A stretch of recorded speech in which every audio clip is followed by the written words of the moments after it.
El agua de lluvia por Rambla tiene muchísima fuerza. Ahora mismo, cada vez que hay algún tipo de amenaza de lluvia, la gente entra en psicosis. ¿Qué es un tsunami? Cuando se pone hacia el mar, esto impone, ¿eh? Ha habido episodios en que el mar ha avanzado tantísimo que hemos tenido que proteger las viviendas. Aquí antes había una playa de 80 metros. Si la arena no llega, porque se retiene en los puertos y en los embalses. La playa desaparece temporal a temporal. Más de 1 millón de familias vive con el ojo puesto en las riadas, en olas gigantes o en la subida del mar. Sobre las 3 de la mañana hasta las 8 que me rescataron. ¿Ha miedo al agua? Hombre, cuando te ha entrado muchas veces agua, sí. Toda esta calle se está viendo que están preparados con los herrajes. Esto es lo más rudimentario. Ahora te digo, que funciona. El agua se mete hasta por las mismas rendijas. Sale por los cuartos de aseo, por el alcantarillado. ¿Se puede defender la casa? El riesgo cero no existe. ¿Estamos preparados para un posible tsunami? La verdad es que no. Eso es lo que salva vidas. ¿Por aquí entraría un tsunami? Sí, ese estrechamiento que va haciendo el estuario amplifica la onda. Con nivel rojo, Huelva y Cádiz y las Islas Canarias. Lo que ha ocurrido una vez volverá a ocurrir. La España inundable, en comando actualidad. La lluvia debería de ser algo que trajera alegría. Ya no nos queda otra que no es intentar proteger los bienes y los enseres.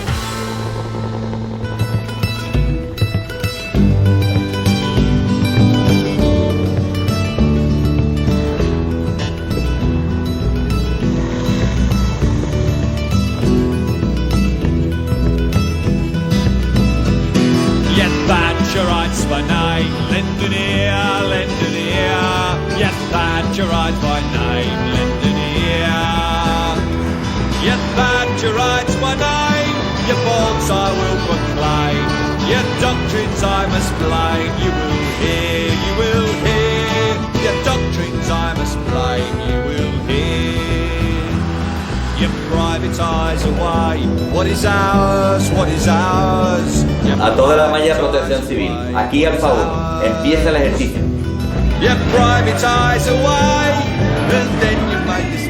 Acaba de empezar el simulacro de tsunami en el que hoy participan unos 2.000 niños en Cádiz.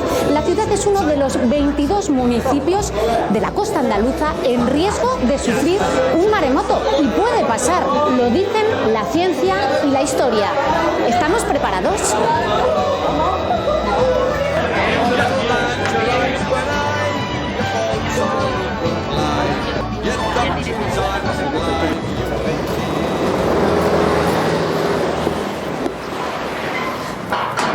José Manuel, ¿sois los últimos en salir del colegio? Somos los últimos, sí. De momento, ¿cómo estáis cumpliendo los tiempos de este plan de evacuación? Vamos bien, porque hemos llegado al patio en el tiempo más o menos establecido para una evacuación ordinaria, que son los 6 minutos. ¿Qué es lo que tiene que hacer un colegio como el vuestro, con más de, ojo, 1.000 alumnos, para llevar a cabo este protocolo de evacuación en caso de tsunami? Pues formación al profesorado y formación al alumnado. Se ha trabajado en las clases de todas las pautas y todo lo que tienen que hacer y los tiempos y cómo tienen que hacer la evacuación, que tiene que ser ordenada, en silencio. ¿Hasta qué punto vosotros estabais informados de que en Cádiz es posible que algún día, no se sabe cuándo, se produzca un tsunami? Bueno, está en el conocimiento popular, todo el mundo conoce el tsunami de 1755, ¿no? Entonces es algo con lo que uno crece. ¿Ahora dónde estamos? Ahora mismo estamos en la Plaza San Francisco, que es nuestro punto de evacuación. La evacuación es ascendente.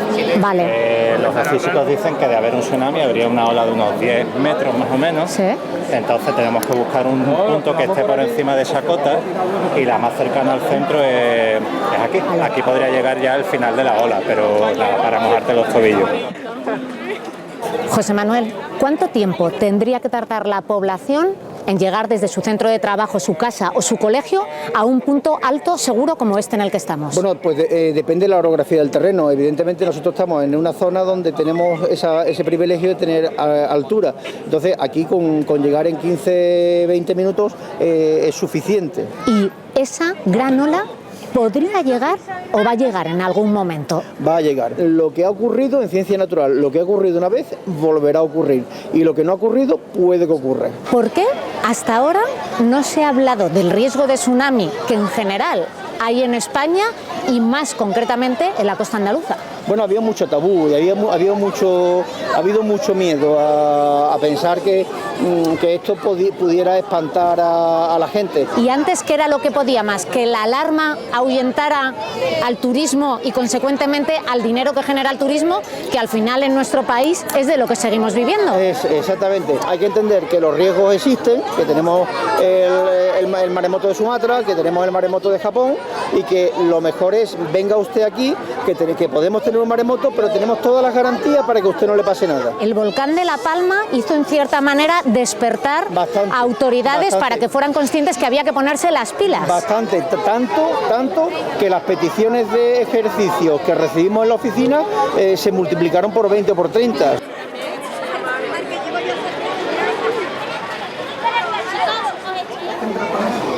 Hola, perdona, José Antonio, Silvia. José Antonio. ¿Qué tal? Hola, encantado. José Antonio, ¿qué tal? Es un gran historiador e investigador de todas las situaciones de emergencia que nos han acontecido en nuestra ciudad. Aparte de ese tsunami de 1755 aquí en Cádiz, ¿en el siglo XX o XXI hemos tenido conatos de tsunami? En el XXI hemos tenido un tsunami también registrado, pero además dañino, no catastrófico, pero sí provocó muchos daños en las costas de Baleares. Fue en el año 2003 y fue un tsunami cuyo terremoto, su epicentro, se registra en las costas de Argelia, que es una zona sísmica bastante importante. ¿Qué es lo más peligroso de un tsunami? Lo más peligroso de un tsunami es la actitud de la población. El desconocimiento, en primer lugar, la falta de información, el no saber cómo reaccionar, no saber cómo actuar. Pues estamos en la calle de La Palma y cuentan las crónicas que en el terremoto del 1 de noviembre de 1755, en este punto concreto en el que nos encontramos, se produce el milagro de la retirada de las aguas. Y este cuadro refleja exactamente lo que ocurrió en ese momento. En el cuadro tenemos reflejadas las tres actitudes instintivas del ser humano. El momento selfie, que es el capellán intentando frenar las aguas mediante un milagro. Tenemos también la actitud de las personas que intentan evacuar la ciudad por vía terrestre. Salen corriendo. Y terminan ahogadas en el camino de Cádiz a San Fernando. Y luego tenemos la tercera actitud, que es subir en altura. No necesariamente una quinta planta, una segunda planta. Aquí vemos cómo la gente se asoma a una primera planta en el principal punto de impacto, que es este lugar, y sin embargo sobreviven. Y ahí, por lo que veo, tenemos incluso una marca de hasta dónde presumiblemente llegó el agua del tsunami. Hasta estos 2,5 metros. Efectivamente, realmente en aquella época se hablaba en varas y se hablaba de que el mar llegó a ascender 3 varas en esta zona en la que más o menos nos encontramos, sí, que corresponden a los 2,5 metros que vemos en la marca. La gente conoce la historia, pero a día de hoy, ¿la ciudadanía está preparada si llegara un tsunami? No, todavía no está preparada, pero estamos trabajando con mucha intensidad, como ya has podido ver en lo que hemos trabajado. Estamos haciendo mucha formación, mucha información, porque es verdaderamente lo que puede salvar la vida, la formación y la información.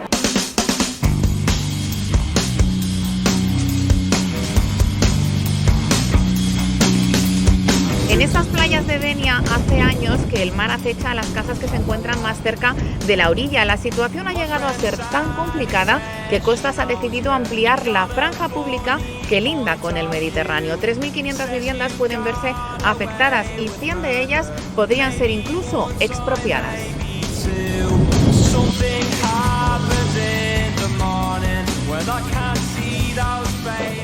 ¿Es usted propietaria? ¿Quién es de estas casas? ¿En qué situación se encuentra ahora mismo esta casa? Pues en un proyecto de deslinde. Es decir, usted dejaría de ser la propietaria, pasaría a ser una concesión. Ahora vemos que tiene aquí una playa enorme por delante, pero esto no ha estado así hasta hace muy poco, ¿no? No, claro, desde un año que hubo una tormenta increíble que nos destrozó, bueno, lo que eran nuestras terrazas, y las olas tan grandes, que pasaron del otro lado y destruyeron también el jardín. 50 años que esta casa es propiedad, primero de tu madre y ahora tuya. ¿Cuánto puede costar una casa como esta? ¿En cuánto está valorada? Bueno, valorada no lo sé exacto. El terreno, pero sin la casa, 450.000. Y 150.000 la casa. Si eres expropiada finalmente, tú no cobras ni un duro. No. Uy, ya están todos aquí, mira. ¡Qué de gente, madre mía! Ay, buenos días. Venimos a recordarte que tenemos esta tarde una reunión.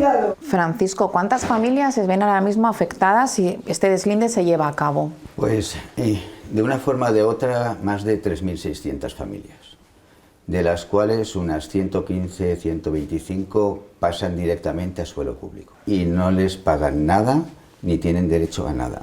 Nosotros en este trozo de aquí fuimos los más afectados en el temporal del 17 y el 19, y que es el Gloria, porque se cayeron todos los porches, terrazas, escaleras. Bueno, esto parecía una zona de guerra. Hemos tenido que reconstruir nuestras casas, quien tenía seguro con el consorcio y quien no con su dinero, y luego ahora nos la quieren quitar. Aquí se ve claramente, por esta línea de trazos negra, por dónde iba antes el deslinde.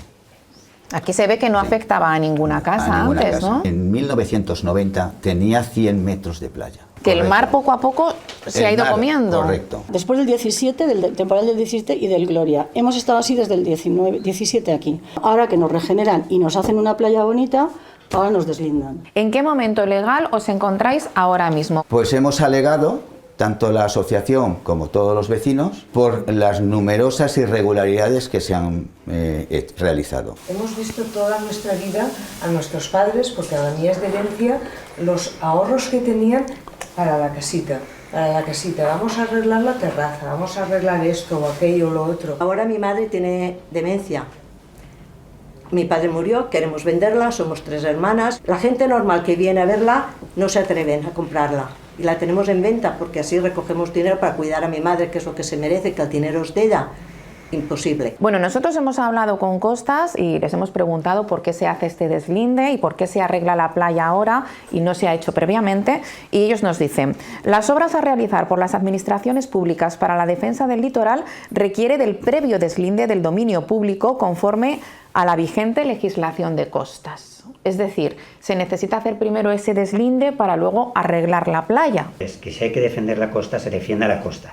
Y luego el deslinde es otra cuestión distinta, es una cuestión administrativa. Si cada vez que algo se rompe pasa al Estado, ¿cuál es el interés del Estado? Dejar que se rompa. Lo lógico, si se defiende a los ciudadanos, sería cuando hay una amenaza, si vamos a tener que indemnizar a los ciudadanos porque tienen unos derechos, vamos a protegerlos.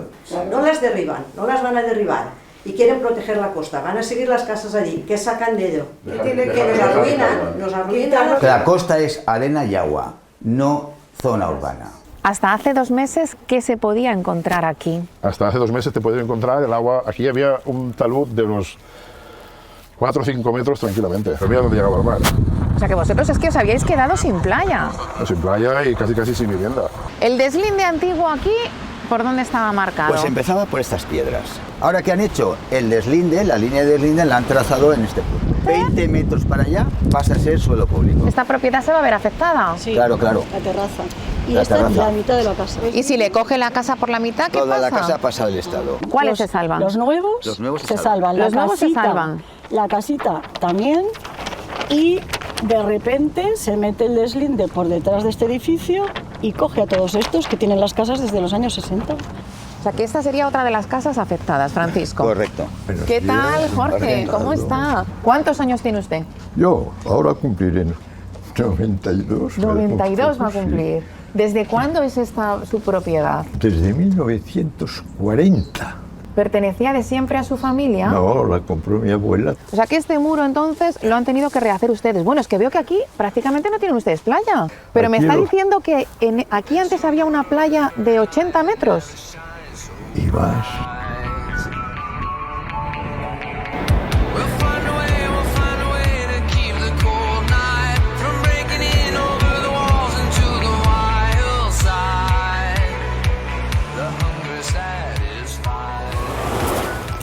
Pepe Seguí, arquitecto, buenos días. Marta, buenos días. Pepe, tenemos a más de 2,5 millones de personas en España que viven en zonas con un alto riesgo de inundación. ¿Por qué razón se ha dejado construir ahí? Por unos años, los años 60, en donde las normativas eran prácticamente inexistentes respecto al tratamiento de los bordes marítimos. Sin embargo, actualmente las normativas del Estado y las normativas de las comunidades autonómicas permiten realmente reconducir esos procesos y sobre todo ser muy estricto en los nuevos asentamientos turísticos o residenciales que se hacen en estos bordes. ¿Qué pasa con esas viviendas que ya están construidas en zonas inundables? Lo que permite la ley es normalizarlas, no legalizarlas, sino regularizarlas mediante obras hidráulicas que impidan la inundabilidad y con infraestructuras que tienen que realizar o los mismos vecinos o en cooperación con la administración. ¿Qué es una obra hidráulica, Pepe? Una ¿Qué obra consiste? hidráulica es reconducir, por ejemplo, pues un arroyo que se desborda y mediante unos muros o mediante obras de reconducción del agua hace que se evite la inundabilidad. Pepe, ¿es verdad esa frase de que el agua siempre vuelve a su cauce? Las aguas suelen volver a su cauce, eso está claro. Por eso es importante toda la ingeniería hidráulica de la corrección de los cauces. Ten en cuenta que un ingeniero cuando trabaja la ingeniería la trabaja a 500 años, ¿no? Por lo tanto, si la obra hidráulica es correcta, el agua tiende a volver a su cauce, pero ya es con el cauce que tenga hecho en ese momento. Es decir, que si se corrige un cauce, el cauce se corrige a una vista mínima de 500 años. Pepe, en estos momentos, ¿qué dice la ley acerca de dónde se puede construir? En estos momentos la ley es bastante estricta. La ley lo que te dice es que cuando es un suelo de expansión residencial te obliga a retranquearte 500 metros de la línea marítima. Y cuando es un suelo urbano te exige también retranquearte 100 metros. Realmente yo creo que estos temas están bastante solucionados con estas obligaciones de retranqueo de las líneas marítimas e incluso de los propios arroyos, también de los propios ríos. Con este mapa yo puedo saber si una casa que tenga en una de estas zonas está o no en peligro. Sí, este mapa lo que indica son las zonas inundables y puedes saber perfectamente si es reconducible con obras hidráulicas o no. Este plano es interesante porque marca la línea límite marítimo terrestre y después estas manchas que son manchas de posibles inundaciones que corrigiendo mediante medidas hidráulicas se pueden colocar casas. Pero estas zonas en principio se ve perfectamente en el mapa, serían susceptibles de que se pudieran inundar. Si estas zonas no estuvieran construidas hoy, nos tendríamos que retranquear 500 metros respecto de la línea esta verde. Pero para que nos hagamos una idea, yo creo que en estos momentos no hay una alarma de tirar las casas abajo, solamente aquellas que sean imposibles de reconducir, que no son tantas.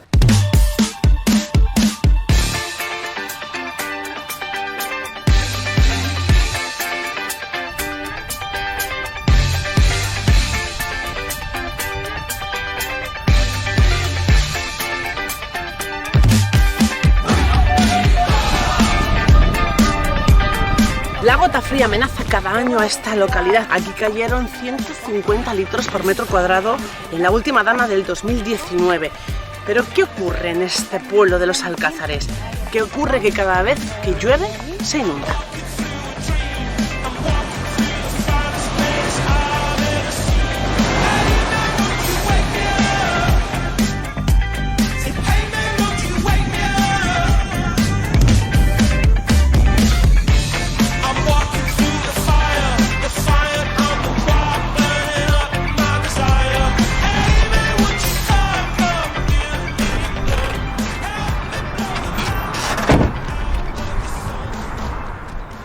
Aquí nos encontramos. ¿Cómo estás, Santiago? Buenas tardes. Mira, de comando. ¿Cuántas inundaciones has vivido tú? Bueno, gorda, vivimos la de 2016, de diciembre, que esa fue la primera y la que más por sorpresa nos pilló, y luego la de septiembre del 2019, entendiendo por gorda que el agua se meta entre 1 metro y 2 metros dentro de la casa. Es decir, pues unos 70 tener el agua literalmente hasta el cuello o sobrepasando tu cabeza. Efectivamente. Pero de las que no han llegado hasta el cuello, que han podido llegar a la cintura o incluso a los tobillos. Correr el agua por las calles, entrar un poco, llenarse los sótanos, pues de esa fácil en los últimos 4 años, lo menos 8 o 9 escorrentías de ese tipo. ¿Qué tiene este pueblo para que se inunde? Pues tiene principalmente que en la parte alta de la cuenca del Mar Menor se ha sellado muchísimo terreno con los distintos sectores, tanto el agrícola como el de construcción como el urbanístico. Se ha sellado, por lo tanto ahí el agua no percola en la tierra, no chupa, el agua cae y sale corriendo, y luego se han concentrado muchas ramblas a una sola. Claro, porque también los pueblos de alrededor llueve y vienen arrastrando también sus aguas y sus lodos, ¿no? Ahí es donde está el problema. Todos los sectores, para sacar esas aguas pluviales de lluvia, han encauzado a cauces de dominio público hidráulico. El problema es que esos cauces no están preparados para esas aguas de lluvia, de polígonos industriales, de ampliaciones de pueblos, de complejos urbanísticos. Vamos a ver, como he dicho, la actuación más importante por parte de la Confederación de momento, que ha sido la sustitución de unos tubos pequeños que se obstruían fácilmente por unos marcos bastante más grandes. Va por el canal este abierto, como podréis ver ahora, pero se reconduce y se divide los caudales, que es lo más importante, que donde llegue menos cantidad de agua para que la puedan absorber los pluviales, las alcantarillas y no se obstruya. El agua de lluvia, así de nubes, de tormentas por ramblas, unida, conjunta, tiene muchísima fuerza, pero mucha.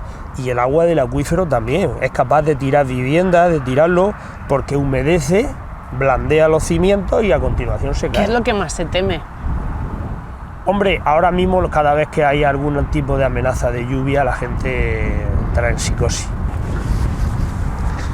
Primero hay una serie de actuaciones, como hemos visto, donde se desvía parte de esos caudales para que no lleguen aquí, y ya los que llegan aquí, entonces caen en este canal, que como podéis estar viendo, son unos pluviales que cruzan todo el pueblo, pero en unas dimensiones muy importantes. Como lo que hemos visto, de 2 metros por 2. 2 metros y medio por 2 metros y medio, cruzan las calles y llegan al mar, de manera que el agua llega aquí y ya no tiene que cruzar por las calles llenándolo todo de barro. ¿La inversión que se ha hecho aquí se puede cuantificar? Esta concretamente de la comunidad autónoma estaba en torno a los 2 millones y medio de euros. Son inversiones muy importantes.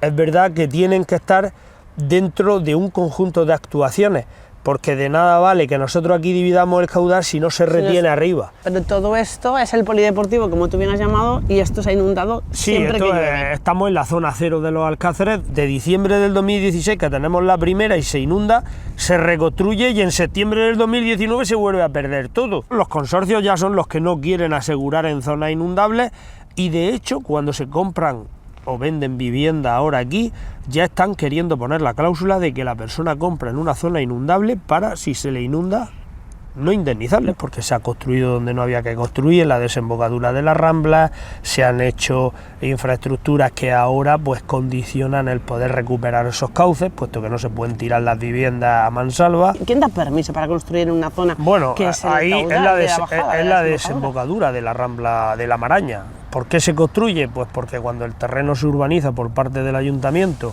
la Confederación deja de tener la potestad, tiene que emitir informes favorables o no, pero deja de ser, digamos, el responsable, y entonces luego, pues en aquellos momentos, pues las personas que hubieran en el ayuntamiento, pues decidieron que se construyera la rambla. ¿Sabías que estabas comprando una casa en un pueblo y en una zona inundable? No, porque esa zona nunca se había inundado. ¿Cuánta gente está en la asociación de afectados por inundaciones? Bueno, afectados por las inundaciones en el pueblo es casi una parte muy importante del pueblo. Es decir, que estén luego en la asociación, pues seremos 80 o 100, pero el pueblo entero se puede decir que está muy afectado. ¿Hace 20 años lo compraste a cuánto? 120.000 euros. ¿Y el otro que lo acabas de comprar? Ahora hace año y medio, 2 años, 62.500 euros. O sea, literalmente un 50% del valor de la vivienda. Toda esta calle se está viendo que están preparados con los herrajes, cada uno a su manera, inventados. De aquí para allá, de aquí hasta la carretera general. Todos están preparados. Todas están preparadas. Nosotros teníamos antes la puerta aquí. ¿Ah, sí? ¿Lo has arreglado? Con un atrio. Sí. Pero claro, se juntaba el agua que venía de esa calle, que torcía y se venía para acá, el agua que venía por aquí, y entonces el agua pegaba aquí en la puerta y la reventó en el 2016 y en el 2019.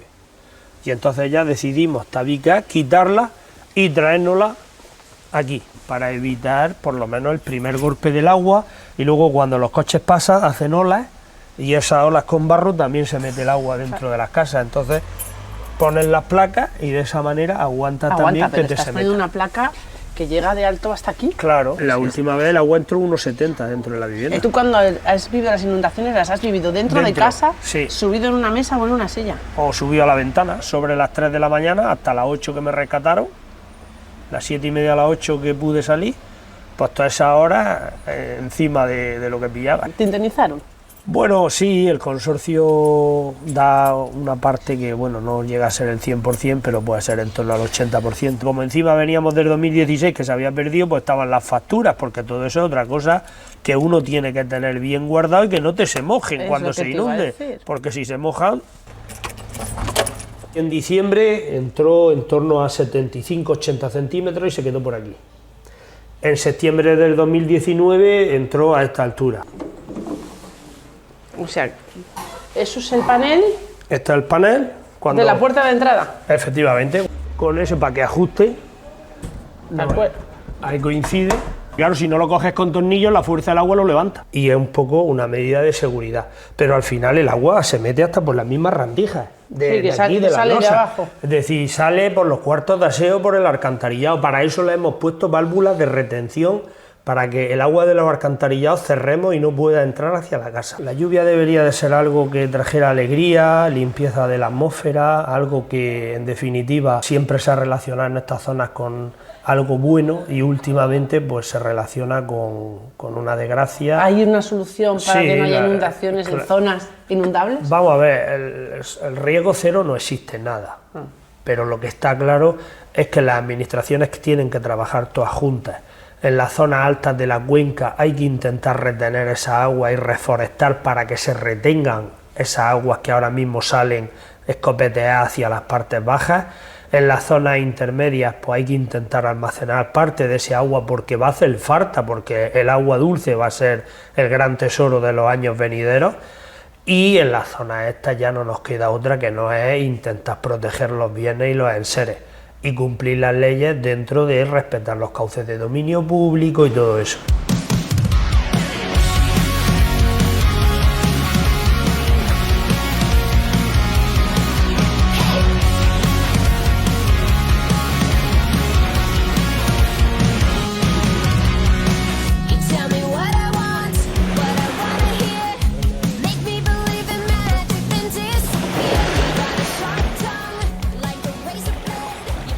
Vamos a medir la temperatura del agua del mar, 14,7. Estupendo, está bastante fresquita hoy el agua. Manolo, algo tan sencillo como un cubo de agua puede ayudar a que comprendamos cómo están cambiando nuestras costas. El valor que tienen estas medidas es que son muy antiguas, es decir, nosotros empezamos ya en el año 83, 84, es decir, que tienen más de 40 años. Entonces, como siempre medimos en el mismo sitio y de la misma forma, podemos ir comparando esos valores de temperatura, cómo han ido evolucionando. Estas primeras décadas del siglo XXI, la velocidad a la que se calienta el Mediterráneo es mucho mayor. Sube el nivel del mar. Sube por dos causas. Primero, porque al estar el planeta más caliente, podríamos decir, se están derritiendo esos hielos, esas grandes masas de hielo que hay en Groenlandia y en la Antártida. Y hay más agua en el océano. Pero aparte, como se calienta el mar se dilata, como todos los cuerpos cuando se calientan. Significa que el agua ocupa más volumen. ¿Y qué hace para ocupar más volumen? Sube el nivel del mar. Primera consecuencia, vamos perdiendo metros de costa. O también un mar más caliente inyecta más energía y más vapor de agua a la atmósfera. Y eso hace que esas lluvias torrenciales que suele ocurrir a final de verano o en otoño, que por un lado son algo natural y propio del clima mediterráneo, pero ahora se están haciendo más violentas. Hola Martín, ¿cómo estás? ¿Qué tal? ¿Sabemos a qué ritmo está subiendo el nivel del mar? ¿Cómo está variando? Sí que lo sabemos. A nivel global, y aquí también en el Mediterráneo, está subiendo unos 3 milímetros por año. Y esto hay que aclararlo, porque si alguien se va a una regla de estas que utilizamos para hacer los deberes, mira lo que es 1 milímetro, dice, ¿de qué tontería estamos hablando? Hay que pensar que si eso se mantuviera, 3 milímetros al año, cuando termine el siglo, hay que multiplicar por 100 años, son 30 centímetros. Pero aquí es muy importante recalcar lo que he dicho, sí sigue al mismo ritmo, no tiene por qué. Salimos en barco, nos hacemos a la mar, seguimos cogiendo muestras. ¿Para qué son estas muestras? El objetivo es que aquí, con este proyecto, que se llama Alborán Azul, lo que hacemos es que tomamos muchas muestras con mucha frecuencia, prácticamente todas las semanas en las aguas de la provincia de Málaga. De esta forma vamos generando una base de datos y cuando tengamos muchos datos podremos saber cómo cambia el mar. Podemos definir realmente cuál es su estado de salud. ¿A cuántos metros tiene que bajar exactamente la sonda? Tiene que bajar hasta el fondo del mar. En esta estación concretamente tenemos 55 metros de profundidad. Y ese aparato, a medida que va descendiendo, va midiendo la temperatura, la salinidad, la concentración de clorofila y la concentración de oxígeno del mar. ¿Qué otras cosas influyen en que estén menguando nuestras playas, además del cambio climático? Claro, hay otros factores que no tienen nada que ver. Por ejemplo, una de las formas en las que las playas, digamos, se nutren de arena es a través del aporte de sedimentos de los ríos. Los ríos, al haberse construido presas, lo cual hay que aclarar que es lógico, es normal, porque las necesitamos para la agricultura, para nuestro propio consumo, pues ya no aportan esos sedimentos. Entonces eso hace que se retraigan las playas. Por otra parte, también tenemos construcciones en las costas, huertos, diques, que impiden el flujo normal de la arena.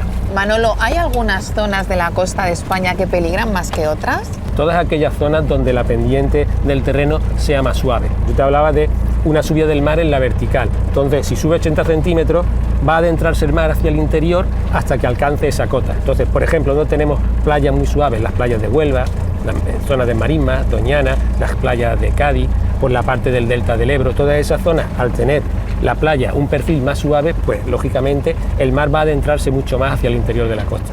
Este proyecto se llama Ciencia Ciudadana. Vosotros, que sois vecinos, que vivís en la zona y que os gusta el mar, ayudáis a los científicos a que puedan tomar sus mediciones.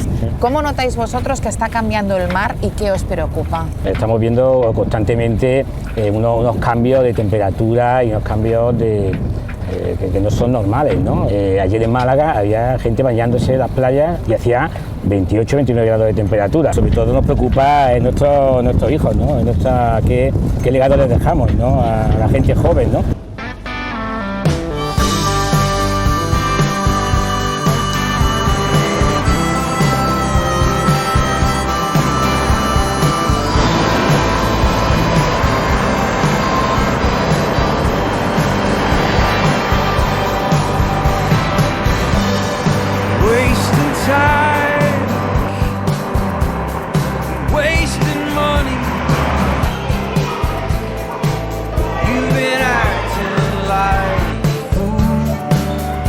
¿Qué es un tsunami? Fijaros, tsunami viene de una palabra japonesa y significa ola de puerto. Puede estar producida por diferentes causas. La primera, por un terremoto.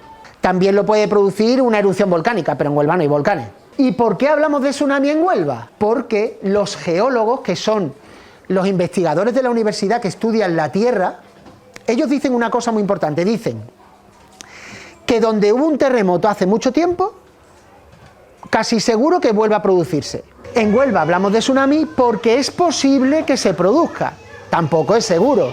A lo mejor pasa dentro de 1000 años o puede ser que pase dentro de un mes. Y por eso tenemos que estar preparados.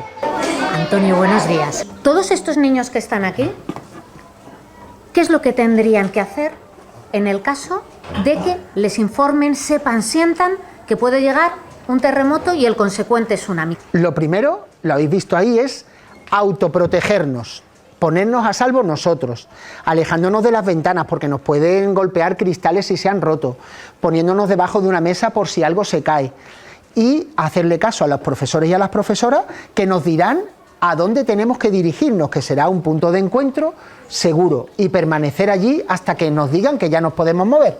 Pues mira, Silvia, ahora vamos a las aulas de infantil. Ahora mismo están los compañeros en el aula de 4 años, donde van a estar haciendo un taller muy interesante de lo que tienen que hacer si sienten un temblor. ¿Qué teníamos que hacer? Meternos debajo de la mesa. Muy bien, perfecto. Tenemos que meternos debajo de la mesa, todos nos metemos debajo de la mesa. ¿Hasta cuándo nos metemos debajo de la mesa? Hasta que pare. Venga, guapi, vamos a ayudar. Venga, ¿qué hay que hacer? ¿Qué hay que hacer? Debajo de la mesa, vamos. Debajo de la mesa. Nos tenemos que poner en fila, sin correr. Vamos.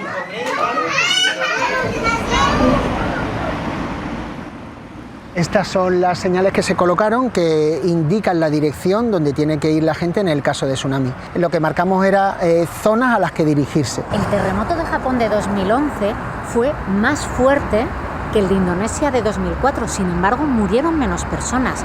¿Por qué? ¿Fue porque estaban informadas y preparadas? Sin duda, hay países que nos llevan años de ventaja, ¿no? Como puede ser Japón, incluso algunos países en Latinoamérica, que por desgracia están acostumbrados a que esto ocurra de manera recurrente y están muchísimo más preparados a nivel de infraestructura, pero sobre todo también a nivel de información a la población, que es lo más importante, ¿no? Eso es lo que salva vidas. Mira, Silvia, justo aquí hay otra señal que indica la dirección hacia el punto de encuentro, que lo tenemos aquí justo, que es el Parque Alonso Sánchez, que es una de las zonas más elevadas de Huelva también. ¿Tú este cartel de alerta de tsunami ruta de evacuación lo has visto? Sí, yo cuando lo vi sinceramente dije, ojo que lo mismo hay un aviso y no lo sabemos. Si pasa que Dios no quiera, pues mira, ya sabemos dónde tenemos que acudir, ¿no? ¿Sabrías cómo actuar? La verdad es que no. ¿Ustedes saben que esta ciudad tiene un riesgo elevado de sufrir un tsunami? ¿De esto habían oído hablar? Sí, mucho. ¿Sabrían ustedes qué hacer si de repente pasara?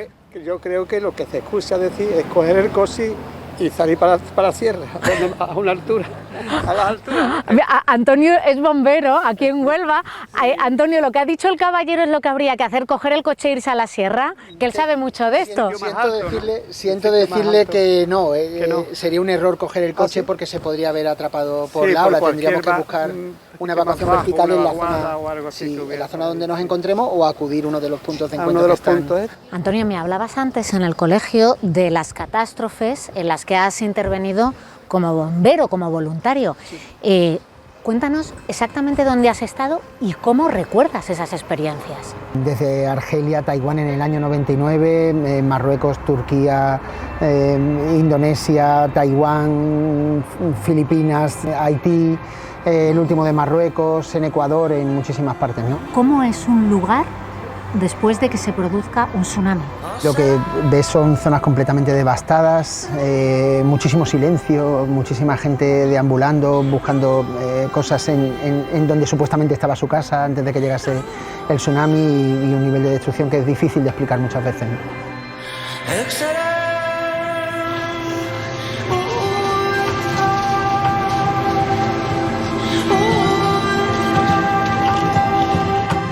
Ahí en la otra orilla, donde se ven todas esas islas, es donde tomamos el primer sondeo, donde aparecieron los depósitos de tsunami.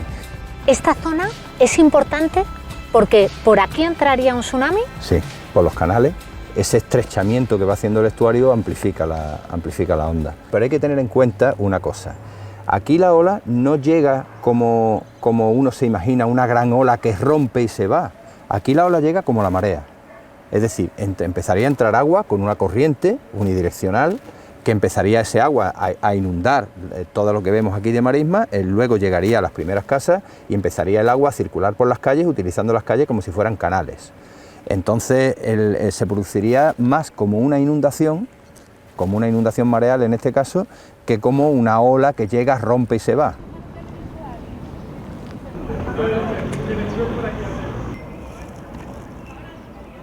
Juan Antonio, nos has dicho que en España ya se han producido más tsunamis, pero ¿esto cómo lo sabéis? Los tsunamis dejan un depósito característico de conchas, un depósito caótico, y entonces hizo falta demostrar que esos depósitos caóticos que existen en los sedimentos del Odiel corresponden con tsunamis. Estos sondeos son sondeos que se hacen con un método de vibración, se ponen de pie un tubo de aluminio de 6 metros, conforme vamos penetrando en el terreno, nos estamos adentrando en la historia del relleno del estuario cada vez más antigua.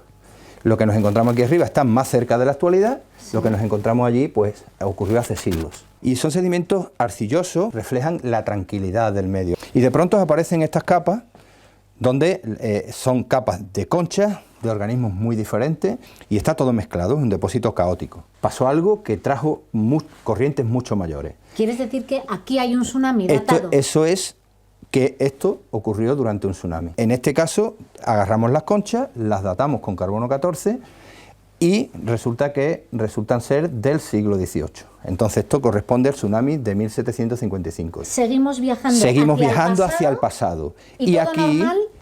Todo normal hasta que aquí nos aparece nuevamente una capa de concha. ¿Esta es la prueba de otro tsunami? De un tsunami anterior. Entonces, ¿y sabido cuándo? Sí, que este fue el 26 de diciembre de 1531. La conclusión a la que llegamos todos los científicos unánimemente es que a esta costa han llegado sucesivos tsunamis, que es un fenómeno recurrente y que simplemente que hay que estar preparado para cuando llegue el siguiente.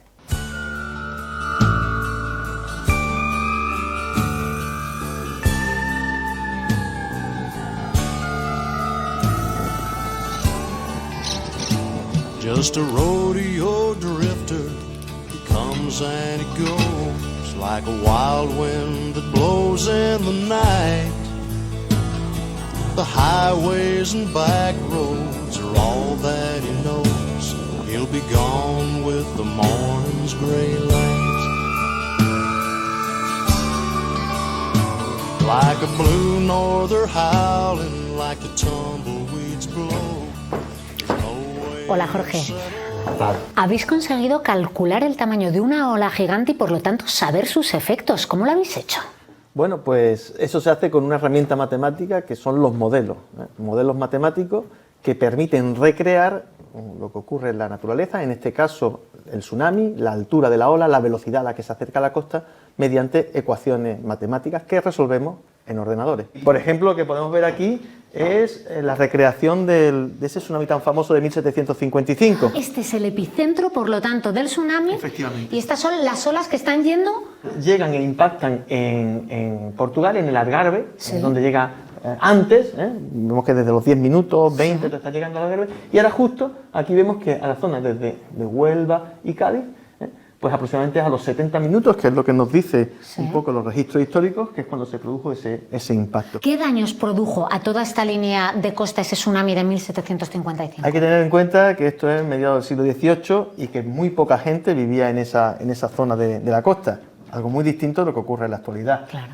Por tanto, el número de víctimas en España se estima que fueron unas 2.000, muy pocas, y sobre todo pensando que en Lisboa el número de víctimas será de entre 60 y 70.000, algo brutal porque estás en segundo lugar de los tsunamis, solamente por detrás del Índico, con unas 200.000 personas. Por tanto, un evento en la mayor catástrofe natural que ha ocurrido en Europa en tiempos históricos, del que tenemos conocimiento, ha sido un tsunami. Haciendo simulaciones de este evento, que es lo que llamamos un escenario, sí, y de muchos otros, porque claro, no es el único posible, hemos realizado los mapas de inundación por tsunami en Andalucía. ¿Cómo quedaría de inundado Cádiz en el caso de producirse a día de hoy un tsunami? Explícanos. Pues lo podemos ver en esta otra imagen, donde vemos que hay muchas zonas que, fijaros, que atraviesa esa ola completamente la ciudad en cierta zona. La zona de la Caleta pues también se ve inundada, y solo hay ciertas partes un poquito más elevadas y más en el centro de la ciudad que no se ven inundadas. El sistema español de alerta temprana de tsunami va a detectar ese terremoto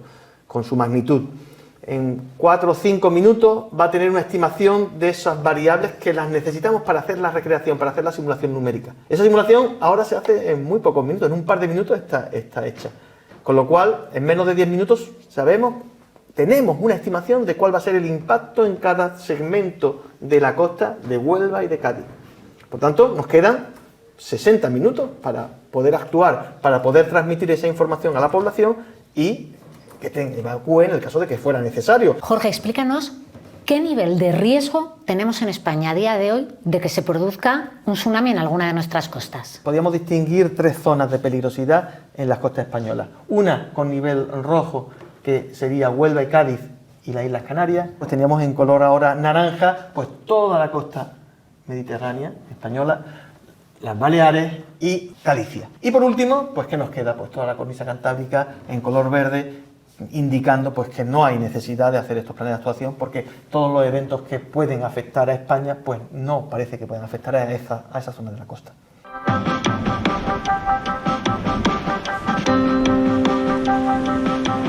These colors that I'm dreaming, oh, I need them right here at my fingertips.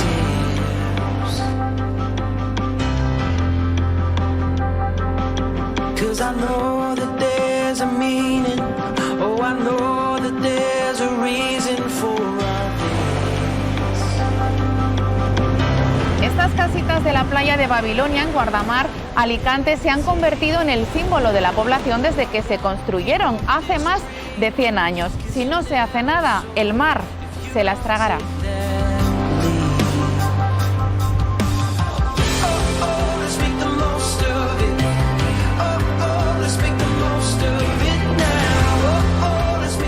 Oye, veo que tenéis todas las casas con piedras aquí delante. ¿Y estas piedras por qué? Ha habido episodios en que el mar ha avanzado tantísimo que hemos tenido que proteger las viviendas, gracias a un juzgado, por supuesto, pero al final es la situación que se encuentran los vecinos y cualquiera que viene a las playas de Guardamar. Aquí hay que entender que esta playa ha tenido 50-60 metros de ancho, y no solamente el ancho que no veis, sino la altura de arena. La altura de la arena llegaba hasta aquí arriba. Una acera que había aquí de acceso público, de tránsito por la playa con normalidad. Los porches de la casa que se han perdido. Aquí se ha perdido muchísimo terreno. ¿Desde cuándo tienes tú esta casa? Son casas de finales de los años 20, Sí. concesiones públicas del año 34, y desde entonces pues 5, en algún caso ya 6 generaciones ¿Que habéis disfrutado de familias esta que han casa? vivido aquí. Oye, ¿por qué se encuentra en estas circunstancias la playa, Pues Manuel? mira, ¿Por qué la habéis perdido prácticamente? Lo puedes ver muy claramente para que te hagas una idea de cómo era esto en el pasado. Sí. Como de una manera absolutamente paralela a cómo se ha ido construyendo la desembocadura del río Segura, Sí. de una desembocadura natural, los primeros espigones de los años 70 y luego ya la desembocadura moderna de los años 90. El retroceso ha ido absolutamente en paralelo. Esta playa se ha creado porque la aportó el río Segura con sus materiales. En el momento que esto ya no llega y encima sale desviado, la playa desaparece temporal a temporal. Manuel, ¿cuántas familias estáis afectadas por esta situación? Pues solo en Guardamar, aquí en Babilonia, somos unas 100 familias, pero el problema se extiende por toda España, con más de 50 asociaciones en Somos Mediterránea, y ya no es un problema directo de familias o de afectados, sino de los municipios e incluso de las regiones donde estos problemas tienen esta incidencia. ¿Qué importancia tiene en lo que está pasando en Guardamar el cambio climático y la subida del nivel del mar? El cambio climático y la subida del nivel del mar es una realidad y va a ir a más en el futuro, pero no es la causa de que desaparezcan las playas. Todas las playas que dependen y que se han creado por ríos y por aportes de ríos, que son la gran mayoría, son las que mayor erosión tienen. Manuel, estas casas son legales, se hicieron con todos los permisos. Absolutamente, desde el día 1 y hasta el día de hoy siguen siendo casas 100% legales. El propietario del suelo es el Estado y el propietario de la casa eres tú como particular. Es una concesión administrativa. Nosotros, aparte de nuestro IBI por la vivienda y por el suelo, además pagamos un canon anual al Estado. ¿Ese es el máximo de playa que tenéis ahora mismo? Sí, esto es la playa Viveros, la playa Vivers. Esto es una playa natural, virgen totalmente, sin ningún tipo de construcción, y precisamente porque no hay nada que esté frenando al mar, es la razón por la que el mar está avanzado. Determinados ingenieros y técnicos nos han dicho que aquí faltan más de 20.000 metros cuadrados de playa y el equivalente en volumen de arena a 800 campos de fútbol. Manuel, ¿tú crees que vas a volver a ver esta playa tal y como era hace 40 años? Quiero pensar que sí. Igual que yo he venido aquí de adolescente, me gustaría que mis hijos también tuvieran la ocasión de poder disfrutarlo, que los vecinos lo puedan disfrutar y que la gente que viene, por ejemplo, al pueblo de Guardamar, lo pueda disfrutar.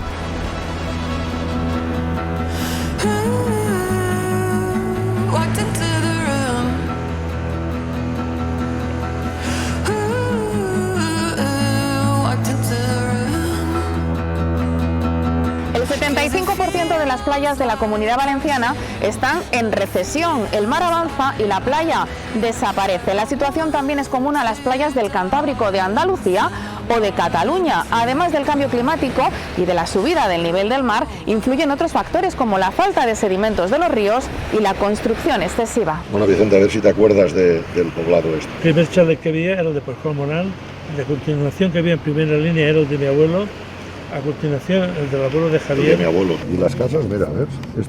¿Recuerdas esta foto? Sí, la que estaba en primera línea. Javier, Vicente, están ustedes viendo fotos de cómo era esta playa hace 70 años. ¿Qué teníamos aquí?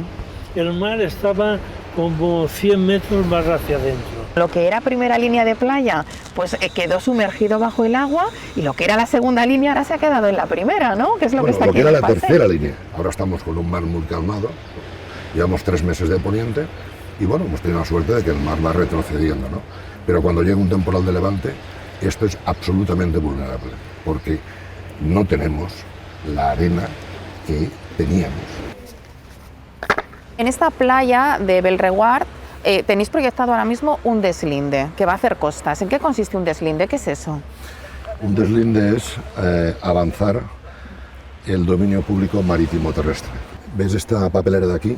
Esta papelera azul que está al lado de una barca. El nuevo proyecto que se ha publicado y al que todo el ayuntamiento ha presentado alegaciones, nuestra asociación también, lo que hacen es trasladar el dominio público hasta el linde con las viviendas. José María, ¿qué tal? ¿Qué tal, José María? Mira. Yo soy Marta, de Comando Actualidad. ¿En qué situación se encuentra ahora mismo esta casa? Ahora, puesto que han avanzado el dominio público, esta casa íntegramente queda en servidumbre de protección. El valor económico se pierde, aunque si hablas con él, por mucho que le den, no lo va a vender. ¿A usted le han comunicado esto de alguna manera? No me han comunicado nada. Yo, si sé algo, es porque cuando nos reunimos con Javier, él lo cuenta y nos lo dice, no informa, pero nada. Esta es su casa, en la que estamos ahora mismo. ¿Y todo el paseo marítimo? No ha llegado a entrar. El agua no llegó a entrar nunca, ¿no? Gracias al paseo marítimo, claro. Y ahí se ve, bueno, pues la devastación a la que llega el mar. ¿Estas casas podrían peligrar en un momento dado si sigue disminuyendo la playa? Claro, si se desprotege es lógico. Si la arena no llega, porque se retiene en los puertos y en los embalses. O sea, todo esto quedaría en esa zona de servidumbre. Hasta esa pared de ahí el fondo. Esto afecta alrededor de casi 500 propietarios. ¿Qué os ha dicho Costas? ¿Por qué motivo se hace este deslinde? Porque los sedimentos que llegan del río Júcar, que está a 30 y tantos kilómetros de aquí, con un espigón de más de 1 kilómetro, que es el puerto de Gandía, y del río Serpis, esos sedimentos no se consolidan. Una de las alternativas es la construcción de arrecifes. De esta forma, cuando viene la energía de las olas fuertes, la frena y llega aquí con menor intensidad. Y luego vuelve, no se lleva la arena. Cuando se pone así el mar, esto impone, ¿eh? Impone bastante. Pero estamos acostumbrados un poco.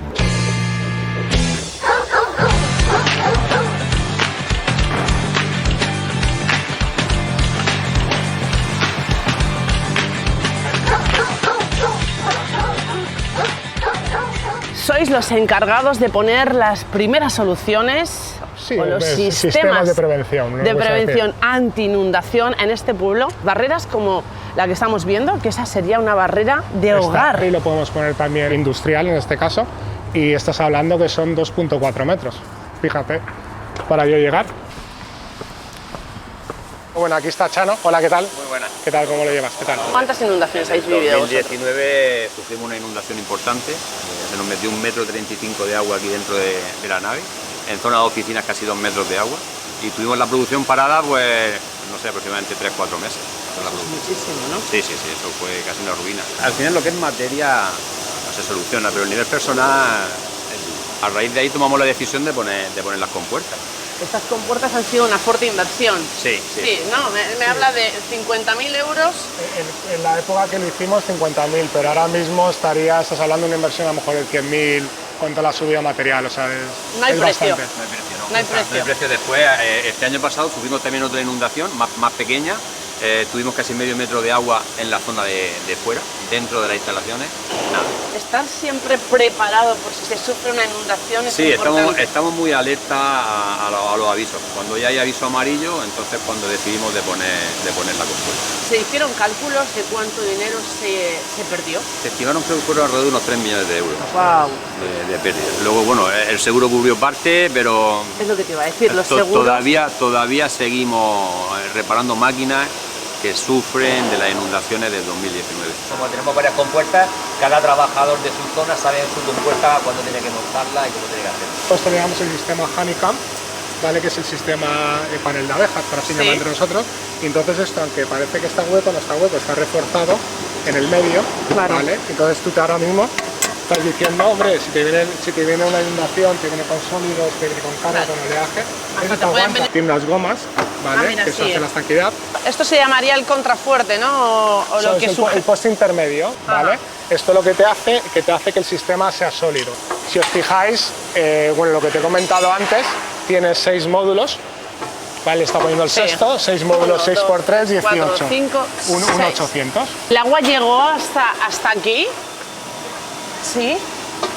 O sea, que se ha puesto esta medida porque llega... 1,35 llegó el agua. ¿Por qué no subió más el agua? Porque ya brincó por encima de la autovía. Ay, madrita. Esto tiene una guía y lo va empujando, lo sellas todo súper fuerte, todo súper consistente. ¿Está todo ok? ¿Todo ok? ¿Todo ok? Todo está bien y simplemente habría que apretar un poco y estaría todo perfecto.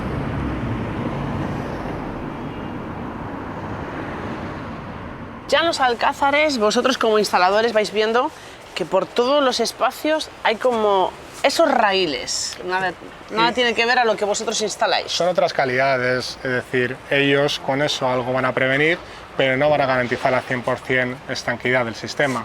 O sea, se ve a simple vista. Esta parece que tiene un pelín más de consistencia, pero igual no tiene gomas, no tiene, no sé, tiene un filtraje, una goma muy básica. Revisa. Y este literalmente se ha puesto una tabla de madera. Vale, algo te va a hacer, pero no te va a garantizar pues poder irte a casa durmiendo tranquilo de oye, no voy a tener un problema de inundaciones. Esto es lo más rudimentario. Ahora te digo, funciona. Sí, ¿no? Es un sistema que no te va a entrar. No te Aquí va a entrar. Sí que está sellado. Johnny, what do you think about this? Not good. ¿Ha hecho esto usted por el agua? Claro. Sí, claro. Inundaciones. Y ha dicho. Me entró por ahí, por allí y teniendo protección. O sea, protección de sacos, protección de todo y nada. Imposible. Entró como quiso. Hasta 30 centímetros y porque estuve achicando toda la madrugada lodo.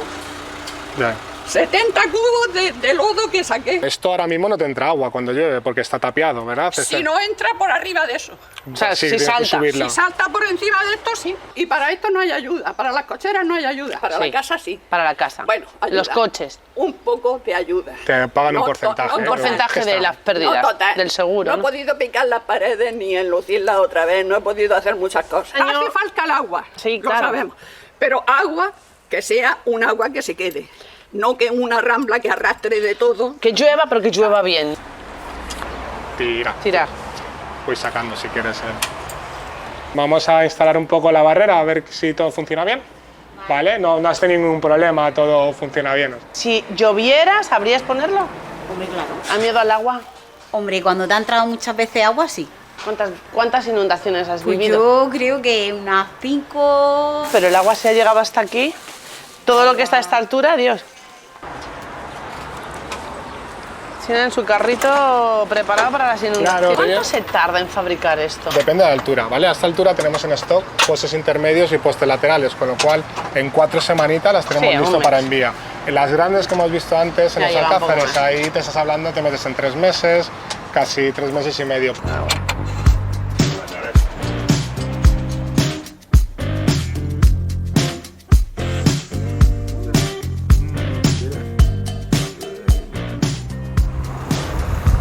Barrera anti-inundación para esto, para los garajes. Esto ahora mismo está a 60 centímetros de altura, lo podemos hacer hasta 1,5 metros. Y lo bueno que tiene, tú ahora mismo tienes un Dana, esto ya te protege, no te va a entrar nada de agua por aquí. Pero también, si no te da tiempo, por flotación, esto empezaría a hacer un oleaje, ¿vale? Y también se activaría. O sea, tienes 2 sistemas en uno. ¿Qué ocurre? En esta rotonda tanta problemática hay aquí de bastante agua. Sí. Esta barrera está subvencionada en parte por el ayuntamiento. 50.000 euros cuesta. Con instalación unos 50.000 euros. Y entonces estás viendo, pues ponte que te subvencionan el 75%, 37.500, la diferencia 12.500 entre 100, 200 vecinos, es una derrama, es dinero, ¿vale? O sea, ahí no estamos diciendo un sistema fácil, pero es un sistema, oye, en una comunidad vecina se puede instalar. I just saw a rainbow fall